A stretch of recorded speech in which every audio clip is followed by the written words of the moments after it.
Dan Seitz and I were talking earlier.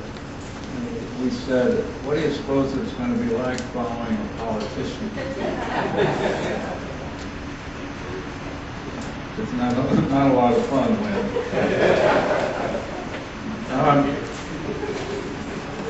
It's really gratifying to look around this park, and it's so easy to conclude that the work that went into it, involving a lot of people, was really time well spent and assets well used. This is a super facility. I was walking through here the other night with some friends of mine, and they were commenting on the beauty of this park. We walked by the Hamilton statue, and none of them had heard of the Hamilton women. And I think we've got to publicize that a little more. But we talked about who they were and what they meant, not only to Fort Wayne, but other parts of the country. And I think back to the champion of the Hamilton ladies was Patty Martone. She is quite an expert on the Hamiltons, and I remember her coming to my office, and I think at that time I hadn't heard of the Hamilton women either. So she educated me and convinced me that it was something we ought to do, and we ought to raise the money to make it happen. So there's just one example of the kind of thing that a project like this triggers, and it goes on and on and on. So let me kind of go back to the beginning and tell you when I first got involved in Headwaters Park, or knew anything about it. I think in those days when we didn't even know it was Headwaters Park. It was a park in the Thumb area.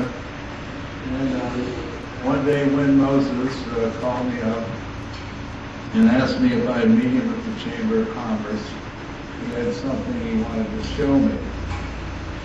And so I, of course, when the mayor calls, you answer the call. And so I went down there, and here was Win, and I think Eric King was there that day. And the first time I ever met Eric, which is an interesting experience all by itself. But they said, we got this concept for a park along the rivers, and we'd like you to take a look at it. And so I looked at it, and it was a project that I felt right off the bat was something we needed to do in this community. For me, it was kind of a no-brainer. As Wynn described, the Thumb area, which is what this is, was filled with buildings that were contrary to what you needed for flood control. We had flooding periodically, and you named, Lynn, the businesses that were down here. The one that I think caused us the most discussion was Seat Covered Charlie. And we wondered how we're ever going to tear down Street Covered Charlie. It was at the corner of Clinton Street and we finally got that building along with all the others. But this project struck me right off the bat as one that we needed to get done. Of course, at the time, I didn't know how much time I was going to put into it, or how much money it would take to develop the park. So we decided that it ought to be a state park, and that meant that we had to go to the legislature to get the authorization for a state park up here. And I said, well, I've got some people on my staff that will make that a slam dunk. And that's Dan Seitz. And we got a hold of Dan, and I said, go to Indianapolis and get the authorization for the state park up here on the rivers.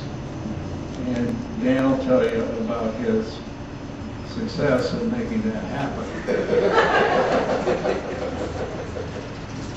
But the culmination of all the work that they did at the legislature was a positive one for Fort Wayne, even though it wasn't the outcome that we thought about when we started. We ended up with a park, which is what we wanted. The Headwaters Park Commission got formed, and we had the mechanism in place to move on. As you heard, John Shope was made chairman of the commission, and one of the things that John did was go around and raise money to make this park a reality.